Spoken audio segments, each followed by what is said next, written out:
नमस्कार, मैं विकास कुमार। आप देख रहे हैं सन भारती न्यूज़ और सन भारती न्यूज़ की टीम आपको मीरगंज नगर परिषद का लगातार ग्राउंड रिपोर्ट दिखा रही है और यहाँ पे जो भी आम जनता है, उनसे ये जानना चाह रही है कि पिछले 5 वर्षों में विकास का स्थिति क्या है और जो भी वर्तमान जो चेयरमैन पद पे विराजमान है या फिर वार्ड पार्षद हैं, जो प्रतिनिधित्व कर रहे हैं, उनसे मिल रही है और उनसे ये जानने का प्रयास करिए कि पिछले 5 सालों में क्या कुछ उपलब्धियाँ हासिल हुई है।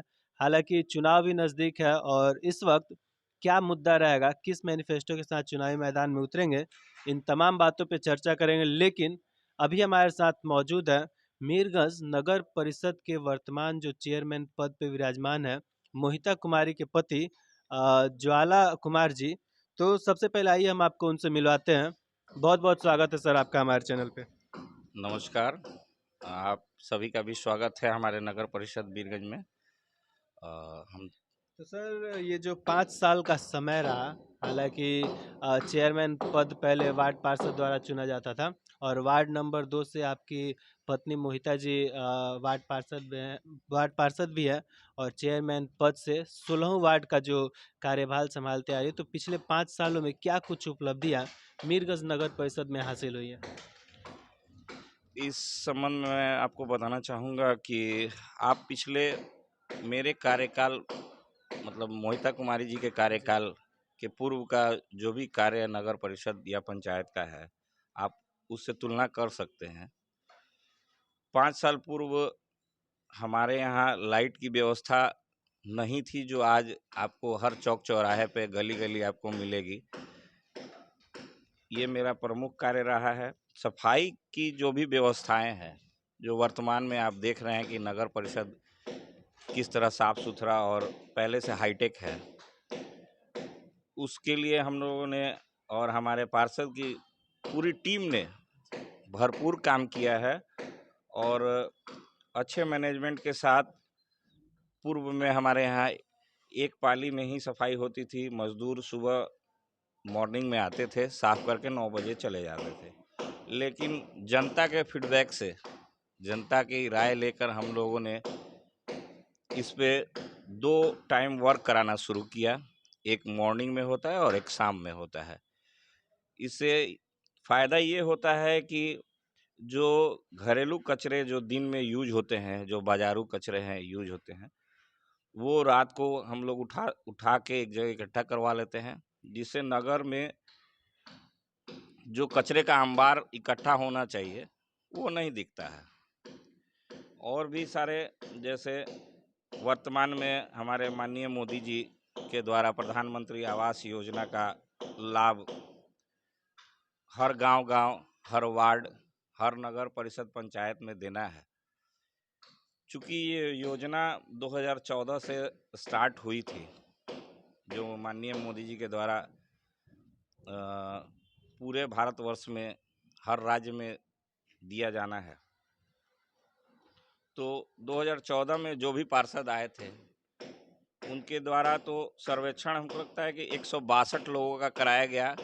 जब हम लोग नवनिर्वाचित होकर 2017 में जब हम आए, तो हमारे सामने 162 लाभुकों का लिस्ट था जिसको हम आवास दे सकते थे। तो सर अगर हम पीएम आवास पे बात करें तो यहाँ पे कुछ आम नागरिक है जिनका कुछ शिकायतें हैं या फिर हम कह ले तो जो विपक्ष में है उनका भी कुछ कहना है कि एक करप्शन का मामला पीएम आवास को लेकर थोड़ा सा ये है। क्या कहना चाहेंगे इस पे? पीएम आवास के बारे में मैं आपसे इसी पे प्रकाश डालना चाहूँगा कि 2014 में ये योजना तो ज़रूर आई और जो पुराने पार्षद, जो पुरानी टीम थी, वो कार्य उस पर नहीं कर पाए। और 2017 में मैं भी आया तो मुझे भी 1-2 साल समझ में नहीं आया कि ये आवास योजना देना कैसे है। आए दिन अलॉटमेंट का रोना हम लोग बराबर रोते थे कि भाई इतने आवास स्वीकृत कराएं। हमारे आने के बाद नगर विकास की विभाग द्वारा एक इंजीनियर अलॉट किया गया, जो विशेषकर आवास योजना के लिए अभी वर्तमान में भी हैं।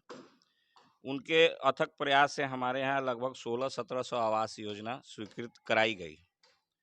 कराने के पश्चात भी आम बैठकों में हम लोग ये बराबर निर्णय करते थे, बराबर चर्चा होती थी कि फंड का रोना बराबर रहता था।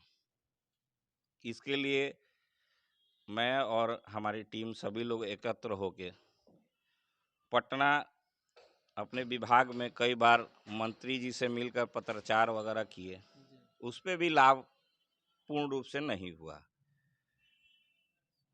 कुछ इंटरनल बातें जो हैं जो कहना उचित नहीं है, मैं पब्लिक के सामने कहना नहीं चाहूँगा। आजकल के विधि व्यवस्था के अनुसार सरकार से अगर कुछ आप करना चाहते हैं तो आपको भी हर तरीके से तत्पर होना जरूरी है, और बिना तत्परता के, बिना विधि व्यवस्था बनाए आप कुछ कर नहीं सकते हैं। चाहे वो विकास का मुद्दा हो, रोड नाला बनाना हो या आवास देना हो। तो सर आगे अगर हम बात कर ले तो सरकार की 7 निश्चय योजना थी, वो कहाँ तक सफल है पूरे 16 वार्ड में?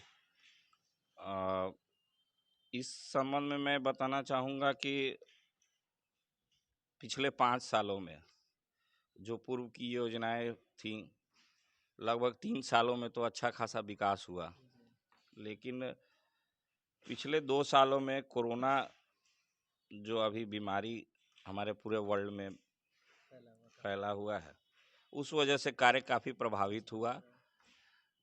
मुझे ध्यान है कि करीब 1.5-2 सालों से करीब 3.25 करोड़ के टेंडर करने के पश्चात सरकार द्वारा अलॉटमेंट मात्र 50 लाख रुपए के रूप में दिया गया। इसका मूल कारण कोरोना बीमारी ही थी। तो कहीं ना कहीं विकास में अगर अंकुश लगा है तो कोरोना महामारी की वजह से। तो सर आगे अगर हम बात कर ले तो अब चेयरमैन पद का चुनाव सीधे जनता से जोड़ दिया गया है, इस पे क्या कहना चाहेंगे? इस संदर्भ में मैं ये कहना चाहूँगा कि स्वाभाविक है कि हमारी पत्नी नगर परिषद की चेयरमैन पूर्व में रही हैं। कार्यकाल आप सबों के सामने है, और प्रत्याशी तो मैडम हैं ही और लड़ेंगी ही।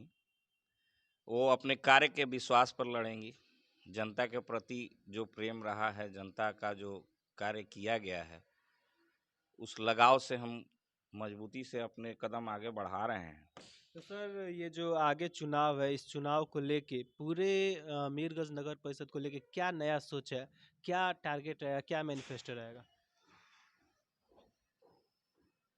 कुछ चीज़ें ऐसी हैं जो कहना उचित नहीं है। पहले जो विधि व्यवस्था गवर्नमेंट की थी, तो सारी व्यवस्थाएं वार्ड पार्षदों पे डिपेंड करती थी। कुछ आप लोग तो मीडिया से हैं, आपको पता ही होगा, हॉर्स ट्रेडिंग से संबंधित मैटर चलता था पहले, और अपने अपने वार्डों में कार्य कराने की उत्सुकता सभी वार्ड पार्षदों में थी, और एक खींचातानी होती थी, और खुल के काम करने में काफ़ी दिक्कतें आती थी। आर्थिक रूप से, मानसिक रूप से काफ़ी शोषण होना पड़ता था। अगर आम पब्लिक मेरे पास आए और कहे कि मैडम ये हमारा कार्य है, इसको करा दिया जाए, तो बहुत हद तक कुछ वैसे वही वार्ड पार्षद थे जिसको काफ़ी वो प्रभावित करते थे कि फला हमारे समर्थक नहीं है, इनका काम आपने क्यों कराया, इस क्षेत्र में आप काम नहीं कराए, तो मैंने मत कराइए, और मेरे बिना पूछे मेरे वार्ड में आप दखल मत दीजिए। तो अब तो जनता चुन रही है तो अब फ्रीडम रहेगा। हाँ, एकदम।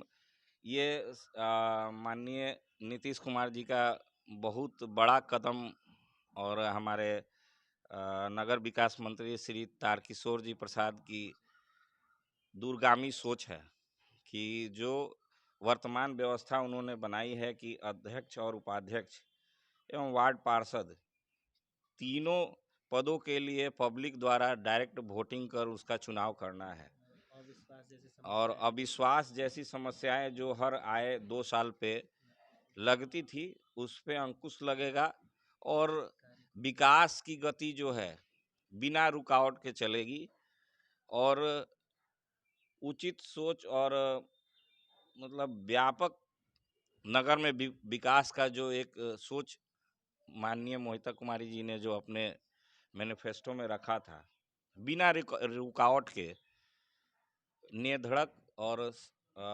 समाज के हर तबके से, खासकर छोटे तबके से और कंधे से कंधा मिलाकर सबका इज्जत और सम्मान देते हुए, सबके मान सम्मान को बरकरार रखते हुए, सबको बराबर का दर्जा देते हुए नगर के विकास को और ऊंचाइयों तक ले जाएंगे। और नगर का नाम खासकर पूरे बिहार में हमारा जो विभाग है नगर विकास विभाग, उसमें स्वच्छता के मामले में, पीएम आवास के मामले में, गली नली योजना के मामले में, राशन कार्ड वगैरह जो भी योजनाएं गवर्नमेंट ने माननीय नीतीश कुमार जी के द्वारा बिहार में देनी है, उसको संपूर्ण तरीके से संपूर्ण त्याग कर लोगों के बीच पहुंचाना, लोगों को सुख सुविधाओं को बढ़ाना, यही हमारा मूल कार्य है। और इसी उद्देश्य के साथ पुनः चुनाव मैदान में माननीय मोहिता कुमारी जी आ रही हैं। तो अब तो जनता चुन के लाएगी, जो भी कैंडिडेट आएंगे, तो जनता से क्या अपील है? सभी जाति धर्म के लोग मौजूद है, क्या अपील करना चाहेंगे? जनता से मैं पुनः गुजारिश यही करूंगा, आम जो हमारी नगर की जनता है, मैं इस चीज़ पे एक और कहना चाहूँगा, हालांकि मुझे कहना नहीं चाहिए लेकिन कह रहा हूँ। 2016 में हमारे मीरगंज में एक घटना हुई थी, शायद आप मीडिया से हैं, आप सभी को संज्ञान में होगी, कि कुछ असामाजिक तत्वों द्वारा मीरगंज की अशांति को भंग कर दिया गया था। और व्यापक पैमाने पर, या यूँ कहिए कि बिहार स्तर पे मीरगंज का नाम प्रकाश में आया था, हाईलाइट हुआ था। और उसकी बड़ी वजह थी कि यहाँ के स्थानीय जो राजनीति है, जो छोटे छोटे ठेकेदार हैं, जो हर जातियों से, जो जाति विशेष को अपना वोट बैंक बनाकर राजनीति करते हैं, तो उन लोगों को खासकर मैं ये आगाह करना चाहूँगा कि पिछले 5 सालों के मेरे कार्यकाल में आप ये जरूर उठा के देख सकते हैं कि पब्लिकली जो विद्वेष और एक भावना जो रहती है, वो आपसी भाईचारे और प्रेम का रहा है। और अपवाद में कहीं एक ऐसी घटना आप मुझे बता दें कि जो वो मतलब समाज में विद्वेष पैदा करती हो और समाज को बांटती हो। तो 5 सालों में मैंने जो मोहिता जी के कार्यकाल में निर्देश के अनुसार जो कार्य हुआ है, तो शांति से चलाया है। और सभी समाज के वर्ग के लोगों को, चाहे वो मुस्लिम समाज हो, हमारा दलित समाज हो, हमारा जो वैश्य समाज है, चाहे ब्राह्मण वर्ग से हैं, सभी वर्गों से, सभी वर्गों के लोगों से, आप खुद मीडिया में हैं, आप समझ सकते हैं कि मेरा क्या स्वभाव रहा है। और सभी के को साथ ले के चलने का जो एक मोटो रहा है, उस पर मैंने भरपूर अच्छे तरीके से कार्य किया है। मेरे पास कोई छोटा बच्चा भी आएगा और कहे कि सर फला कार्य है आपके द्वारा होना है, तो मैं उनको निराश नहीं करता हूँ। और ये मुझे पूर्ण विश्वास है, मुझे पूर्ण भरोसा है अपने कार्य के ऊपर, अपने सोच के ऊपर, कि मैं दोबारा इस पद पे जनता के प्यार और स्नेह से अपने कार्य के बदौलत इस पद पे आसीन हो सकता हूँ। बाकी सब जनता मालिक है। जी, जैसा कि अभी तक आप देख रहे थे, जो इस वक्त चेयरमैन पद पे विराजमान है मोहिता कुमारी के पति ज्वाला कुमार जी, तो जिनका साफ कहना है कि जो मेरा पिछला 5 साल का कार्यकाल रहा है, हमने तमाम विकास के कार्य किए। हालांकि थोड़ा बहुत कार्य कोरोना महामारी को लेकर डिस्टर्ब हुआ, लेकिन हमने प्रयास किया कि उन तमाम कार्यों को जो सरकार के गाइडलाइन के हिसाब से आए थे, उन्हें पारदर्शिता के साथ यहाँ के धरातल पे उतारा है। चाहे वो स्वच्छता का मामला हो या फिर पीएम आवास का, राशन कार्ड का, जो भी योजना है उसे प्रत्येक जनता तक पहुंचाने का कार्य किया है। और जनता से हमें पूर्ण विश्वास है कि जनता फिर से एक बार भरोसा दिखाएगी और चुन के लाएगी। जो सपना हमने देखा है कि मीरगंज नगर परिषद को एक टॉप 10 लिस्ट में हम लेके आए, तो वो जरूर साकार करना चाहेंगे। तब तक के लिए हमारे साथ बने रहिए सन भारती न्यूज़ पे। धन्यवाद।